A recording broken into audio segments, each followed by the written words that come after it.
Morning students, लक्ष्य में आप सभी का स्वागत है। मैं एस के भारती आज आप लोगों को मैट्रिक्स पढ़ा रहा हूँ। आज का मेरा टॉपिक है ट्रांसपोज ऑफ मैट्रिक्स। ट्रांसपोज, किसी भी मैट्रिक्स का ट्रांसपोज कैसे निकालते हैं। इसके पहले आप लोगों ने पूरा मल्टीप्लिकेशन को बहुत अच्छे से देख रखा है। मल्टीप्लिकेशन के ढेर सारे न्यूमेरिकल आप बना रखे हैं। तो आज हम लोग सीखेंगे ट्रांसपोज ऑफ मैट्रिक्स होता क्या है। चलिए ठीक है, सबसे पहले तो हम समझाने की कोशिश करते हैं, फिर अच्छे से लिखवा देंगे कि ट्रांसपोज ऑफ मैट्रिक्स है क्या। मान लिया ए नाम का एक मैट्रिक्स है, कोई भी मैट्रिक्स ले सकते हैं, किसी भी ऑर्डर का आप ले सकते हैं। 1 2 3, ठीक है, 1 4 6 मैंने एक लिया। अगर आप पूछेंगे कि ऑर्डर बताइए सर, तो 2 × 3 ऑर्डर का ये मैट्रिक्स है। ठीक, अब मैं चाहता हूँ कि मैं इसके रोज़ और कॉलम को एक दूसरे के साथ अदला बदली कर दूँ। मेरी बात को ठीक से सुनिएगा, रोज़ और कॉलम को एक दूसरे के साथ अदला बदली कर देना। अदला बदली समझते हो, इंटरचेंज समझते हो। यस, किसको किसको, रोज़ और कॉलम। देखिए, रो जो आपके पास है उसको कॉलम के साथ इंटरचेंज कर दीजिए। ठीक, तो इंटरचेंज करेंगे तो हमें एक नया मैट्रिक्स मिलेगा। ऑब्वियस सी बात है सर, नया मैट्रिक्स क्या मिलेगा। तो देखिए, ये जो रो है इसको कॉलम बना देना है। पकड़िए इसको, ये तीनों को ऐसे पकड़े और ऐसे खड़ा कर दिए तो हो जाएगा 1 2 3। ये तीनों को पकड़े ऐसे और ऐसे खड़ा कर दिए 1 4 6, है ना, 1 2 3। अब ये अगर मैट्रिक्स देखा जाए इसको, इसके रेस्पेक्ट में, तो ये 3 × 2 मैट्रिक्स हो गया। ठीक है सर, 2 रो था 3 कॉलम था, लेकिन अब 3 रो 2 कॉलम हो गया, जस्ट उल्टा हो गया, है ना। यस सर, अब जब इसके रो और कॉलम को उल्टा कर देते हैं तो जो नया मैट्रिक्स बनता है इसी को ए डैश ट्रांसपोज ऑफ मैट्रिक्स बोलते हैं, या किसी किसी किताब में इसी को ए टी से डिनोट करता है, ए टी टी ट्रांसपोज, या किसी किताब में ए डैश से इंडिकेट करता है, तो आप इसी को ट्रांसपोज ऑफ मैट्रिक्स कहेंगे। यानी सीधा सा भाषा में ट्रांसपोज ऑफ मैट्रिक्स हुआ क्या, किसी भी मैट्रिक्स में रोज और कॉलम को अदला बदली कर देने को हम लोग ट्रांसपोज ऑफ मैट्रिक्स कहते हैं। इसको अपनी एकदम आसान भाषा में अपने से परिभाषा बनाइए। क्या परिभाषा बनाना है, let us take a matrix, let us take a matrix A of order m × n order का कोई भी मैट्रिक्स ले लिया। नाउ वी इंटरचेंज, अब हम इसको इंटरचेंज करेंगे। नाउ वी इंटरचेंज दियर, ठीक है, their rows and column, their rows and column, उसके रोज और कॉलम को हम इंटरचेंज करेंगे, rows and column. We get हमें प्राप्त हो जाएगा, we get a new matrix. सही बात है, we get a new matrix, हमें नया मैट्रिक्स प्राप्त हो जाएगा। सर नया matrix of order n × m, इस बात को ध्यान रखिएगा, ये दोनों को ठीक से देखिए, एरो मार्क लगा दिए हैं। अगर आप m × n का मैट्रिक्स लेते हैं तो उसका जब ट्रांसपोज निकालिएगा तो आपका ऑर्डर बदल जाएगा।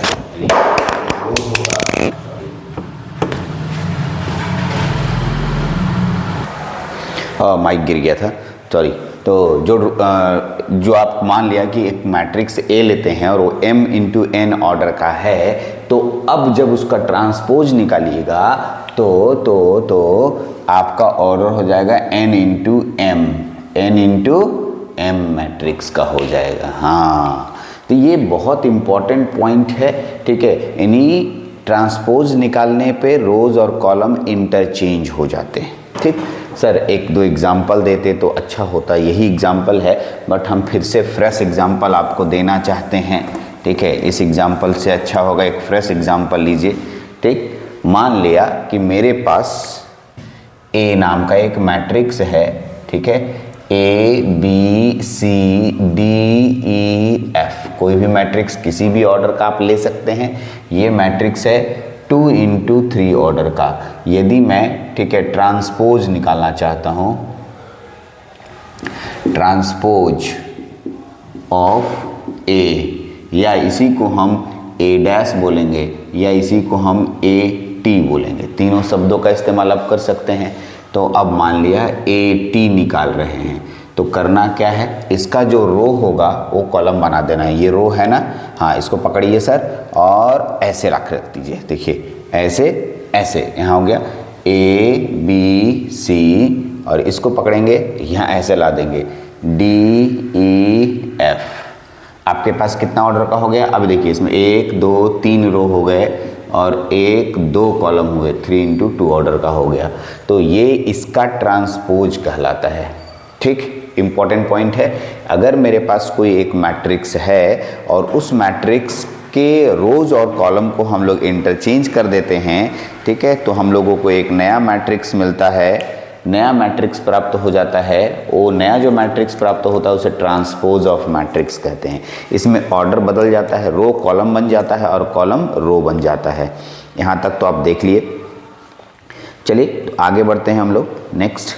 ठीक है, 1 2 न्यूमेरिकल्स पूछता है हम लोगों से, मान लिया कि छोटे छोटे क्वेश्चन है, ठीक है, 1 2 क्वेश्चन हम लोग दे रहे हैं ट्रांसपोज ऑफ मैट्रिक्स में, फिर बाद में इसके प्रॉपर्टीज़ पे बात करेंगे। मान लिया क्वेश्चन आ गया, फाइंड द ट्रांसपोज,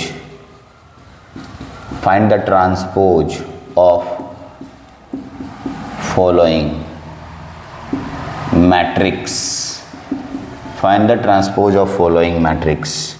ठीक है, ए नंबर में गया, यहाँ पर लिखा है इस तरीके से 1 2 3, हाँ ठीक है। बी नंबर में लिखा है 5 9 0, सी नंबर में लिखा है 2 3 0 8, डी नंबर में लिखा है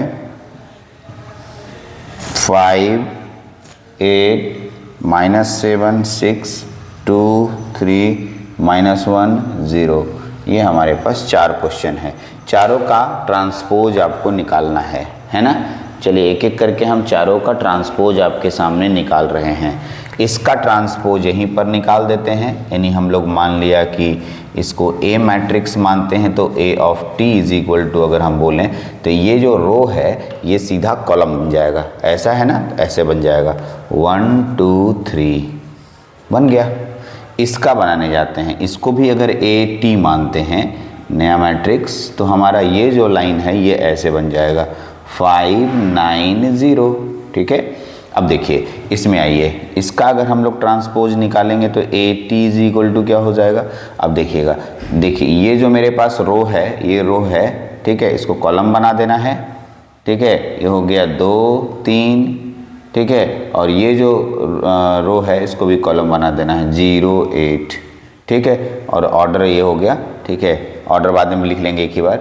और इसका अगर हम लोग को बनाना होगा A T is equal to, तो कितना हो जाएगा ये 5 8 -7 6 2 3 -1 0, और आपके पास हो गया। तो आप देख सकते हैं हम लोगों ने ट्रांसपोज कैसे निकाला। ट्रांसपोज का मतलब सिर्फ रोज एंड कॉलम को इंटरचेंज कर देना है। अब अगला ये जो है 3 × 1 ऑर्डर का है, तो ये 1 × 3 ऑर्डर का है, गलती हो गया मेरे से, यानी 1 × 3 ऑर्डर का है, तो ये हो जाएगा 3 × 1 ऑर्डर का, ये ठीक है 3 × 1 ऑर्डर का है, तो ये 1 × 3 ऑर्डर का, ये 2 × 2 का है, तो ये भी 2 × 2 का है, ये ठीक है 2 × 4 का है, तो ये 4 × 2 का है। यानी ट्रांसपोज ऑफ मैट्रिक्स निकालते समय आपका ऑर्डर ठीक है बदल जाता है, रोज वाला ऑर्डर कॉलम हो जाता है और कॉलम वाला रोज, कॉलम वाला जो ऑर्डर होता है रोज बन जाता है, रोज वाला कॉलम बन जाता है। ठीक है, तो ये क्वेश्चन था, जल्दी से नोट कीजिए, हम लोग और आगे बढ़ते हैं इसी में। आइए तो अब हम लोग अगला इसमें आते हैं, properties of matrix. Properties of matrix लिख दो, प्रॉपर्टीज ऑफ ट्रांसपोज। ट्रांसपोज का हम लोग प्रॉपर्टीज पढ़ने जा रहे हैं, transpose, okay, properties of transpose. ठीक, ट्रांसपोज जो हम लोग पढ़ रहे हैं इसकी प्रॉपर्टीज़ क्या होगी हम लोगों को यहाँ पर एक एक करके समझना है। तो मैं एक एक करके सारी प्रॉपर्टीज़ को लिख रहा हूँ। अभी से प्रॉपर्टीज़ को मैं बताऊँगा, ठीक है, लिख के दे दूँगा, आप अभी देख लोगे। अगले वाले लेक्चर में हर प्रॉपर्टीज़ कैसे आया, मतलब उस प्रॉपर्टीज़ का को प्रूफ कर दीजिए, ठीक है, वो सारा करेंगे। जैसे पहला प्रॉपर्टीज़ हमारे पास क्या है देख लीजिए। पहला प्रॉपर्टीज़ है मेरे पास, ठीक है, ओके, ए मेरे पास है कोई मैट्रिक्स, ठीक है, ए इज एनी मैट्रिक्स देन ए का ट्रांसपोज निकाले, फिर से उसका ट्रांसपोज निकाले, 2 बार ट्रांसपोज निकाले, ए का ट्रांसपोज निकाले, फिर उसको फिर से ट्रांसपोज निकला हुआ का ट्रांसपोज निकाले, तो हम लोग को वही मैट्रिक्स प्राप्त होता है। जो शुरुआत में मैट्रिक्स था सेम मैट्रिक्स हमें प्राप्त हो जाता है। एकदम ध्यान रखिएगा, अगर मेरे पास एक मैट्रिक्स है, ठीक है, ये पहला वाला ट्रांसपोज का रूल था। दूसरा रूल आपको बता रहे हैं, दूसरा इसकी प्रॉपर्टीज क्या है। अगर मेरे पास 2 मैट्रिक्स है और उसका A प्लस B है, अगर मेरे 2 अलग अलग मैट्रिक्स है A एंड B, और अगर मैं दोनों को जोड़कर ट्रांसपोज निकालता हूँ, ट्रांसपोज, ठीक है, दोनों को पहले जोड़ देना है फिर ट्रांसपोज निकालना है। तो अगर आप A का ट्रांसपोज निकालेंगे प्लस B का ट्रांसपोज निकाल के फिर उसके बाद जोड़ेंगे तो पर भी सेम ही आएगा। कहना क्या चाह रहे हैं, अगर मेरे पास 2 मैट्रिक्स है, दोनों को पहले जोड़ दीजिए फिर ट्रांसपोज निकाल दीजिए, या अगर आप A का ट्रांसपोज निकालते हैं फिर B का ट्रांसपोज निकालते हैं उसके बाद जोड़ते हैं तो दोनों की वैल्यू सेम आएगी। आप बोलेंगे हम कैसे मान ले, हम आपको भी कुछ नहीं बोल रहे हैं मानने के लिए, मैं जैसे बोला हूँ मान लीजिए, और अगले लेक्चर में मैं एक एक एग्जाम्पल देके सबको साबित भी करूँगा, ठीक है। तीसरा मेरे पास रूल है, उस रूल को देख लीजिए। मान लिया एक मैट्रिक्स A है, उसमें एक स्केलर क्वांटिटी K से गुना है। एक मैट्रिक्स A है और उसमें कोई स्केलर क्वांटिटी K, मतलब स्केलर में कोई वैल्यू से गुना है, और इसका हम ट्रांसपोज निकालना चाहते हैं। क्या निकालना चाहते हैं? ट्रांसपोज। तो ट्रांसपोज, अब सुनिएगा, अगर मैं इस स्केलर क्वांटिटी को बाहर निकाल दूं और A का ट्रांसपोज के बराबर हो गया, मतलब K अंदर में गुना है तो K अंदर में गुना, उसका ट्रांसपोज जब निकालेंगे तो K बाहर निकल जाएगा, ठीक है, ओके, K A डैश के बराबर होगा। चौथा नंबर मेरे पास प्रॉपर्टीज़ है, चौथा प्रॉपर्टीज़ मैं आपके सामने दे रहा हूँ, ध्यान रखिएगा। यदि मेरे पास 2 मैट्रिक्स है A और B और दोनों मल्टीप्लिकेशन फॉर्म में है A, ठीक है, A और B दोनों को मल्टीप्लाई किए हैं, ठीक। अब इसका ट्रांसपोज निकालिए, तो इसका जो आंसर आएगा वो B के ट्रांसपोज, B का ट्रांसपोज निकाल लीजिए, फिर A का ट्रांसपोज निकालिए और तब गुना कीजिए तो इसके बराबर होगा। उल्टा नज़र आ रहा है, ठीक से देखिएगा, ठीक है। क्या बोले, अगर मेरे पास A और B 2 मैट्रिक्स है और दोनों का पहले मल्टीप्लिकेशन कर लीजिए और उसके बाद ट्रांसपोज निकाल दीजिए, ठीक है। अब ठीक है, अब क्या कीजिए, B का ट्रांसपोज निकाल लीजिए, फिर A का ट्रांसपोज निकाल दीजिए, फिर उसके बाद मल्टीप्लाई कीजिए, दोनों बराबर आएगा। आप सोच रहे होंगे सर ऐसे कैसे हो जाएगा, A और B होना चाहिए ना, लेकिन B और A के बराबर होगा। तो ये चारों पॉइंट, चारों प्रॉपर्टीज़ को आप एकदम दिमाग में सेट कर लीजिए। ये 4 ट्रांसपोज के प्रॉपर्टीज़ हैं जिसका यूज, जिसका उपयोग आने वाले प्रश्नों में हम धड़ल्ले से करेंगे, बहुत तेज़ी से करेंगे, लेकिन पहले तो जानना चाहिए। लेकिन फिर आप क्वेश्चन उठाइएगा, सर अगर ये साबित कर देते तो मेरे लिए बहुत अच्छा होता। मैं एकदम साबित करूँगा, हर एक प्रॉपर्टीज़ को साबित करूँगा। एक एक प्रॉपर्टीज़ आपके पास 4 के 4 प्रॉपर्टीज़ है, मैं चारों प्रॉपर्टीज़ को एग्जाम्पल देकर साबित करके दिखाऊंगा ताकि आप एक एक क्वेश्चन बना पाएँ, कोई क्वेश्चन नहीं छूटे, आप मानने को तैयार हो जाएं, हाँ ये सही प्रॉपर्टीज़ है और आप साबित करेंगे। चलिए, तो इस लेक्चर में इतना ही। ट्रांसपोज ऑफ मैट्रिक्स मेरे को समझाना था। इस लेक्चर में आपको रोज़ और कॉलम इंटरचेंज होता है, और रोज़ और कॉलम इंटरचेंज होने से मैट्रिक्स A का जो रो ट्रांसपोज बनने के बाद कॉलम बन जाता है, और मैट्रिक्स A का कॉलम ट्रांसपोज होने के बाद ठीक है, रो बन जाता है, तो रो और कॉलम बदल जाते हैं, ठीक। और इसकी 4 प्रॉपर्टीज़ मैंने आपको बताई, चारों प्रॉपर्टीज़ को आगे चल के माने यूज़ करेंगे, आप ध्यान रखेंगे। नेक्स्ट वाले लेक्चर में हम लोग इस प्रॉपर्टीज़ के आधार पे हम लोग क्वेश्चन करेंगे, मतलब इन प्रॉपर्टीज़ को साबित भी करेंगे, ठीक है। जैसे 2 मैट्रिक्स ए और बी, कोई 2 ले लेंगे अपने मर्जी से, पहले उनको जोड़ेंगे, फिर ट्रांसपोज निकालेंगे, फिर एक का ट्रांसपोज निकाल के बी का ट्रांसपोज निकाल के जोड़ेंगे और हम आपको दिखाएंगे दोनों का आंसर सेम आता है। तो इस तरह से चारों प्रॉपर्टीज को हम लोग एक एक करके साबित करते हैं। इस लेक्चर में इतना ही रखते हैं, अगले लेक्चर में फिर से मिलेंगे। Thank you very much.